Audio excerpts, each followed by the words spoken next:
Hi friends, இந்த வீடியோவில் நம்ம என்ன பார்க்க போகிறோம் அப்படின்னு கேட்டிங்கன்னா, இப்போ நம்மளோட தக் லைஃப் திரைப்படத்தோட ஒட்டுமொத்த வசூல் இப்போ ஒரே நாளில் நம்மளோட குபேரா திரைப்படம் இப்போ அஃபீஷியலாக முடிவெடுச்சிருக்கு அப்படின்னு இப்போ நியூஸ் கிடச்சிருக்குங்க.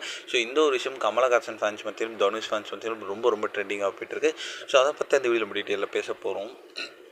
ஸோ இந்த ஆண்டு வெளியே ஒரு சுமாரான வெற்றி பெற்ற திரைப்படம் தான் நம்மளோட தக் லைஃப் திரைப்படம் அப்படின்னு சொல்லலாம்.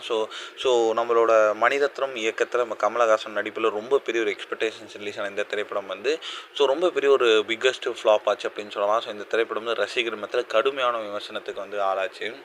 ஸோ அடுத்ததாக இந்த சைடில் இயக்குனர் சேகர் கமலாவோட இயக்கத்தில் உருவான இந்த திரைப்படம் தான் குபேரா. ஸோ இந்த திரைப்படத்தை தனுஷ் கூட செஞ்சு ஒரு ராஷ்மிகா மந்தனா, நாகார்ஜுனா அவங்க எல்லாருமே நடிச்சிருந்தாங்க.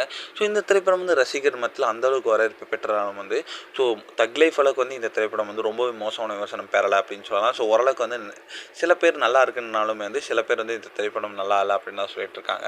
ஆனாலுமே இந்த தக் லைஃப் திரைப்படம் ஸோ ஒரே தெலுங்கில் கிட்டத்தட்ட 10 கோடி வரைக்கும் தான் மொத்த வசூலையும் பெற்றிருந்துச்சு. ஆனால் நம்மளோட குபேரா திரைப்படம் முதல் நாள்லேயே 10 கோடிக்கு மேலே வசூல் செஞ்சு. ஸோ நம்ம தக் லைஃப் திரைப்படத்தோட வாழ்நாள் வசூல் இப்போ அஃபீஷியல் பிரேக் பண்ணியிருக்கு அப்படின்ட்டு நியூஸ் வந்துருக்குங்க. இந்த ஒரு விஷயம் ரசிகர் மத்தியில் ரொம்ப ட்ரெண்டிங்காக போயிட்டுருக்கு.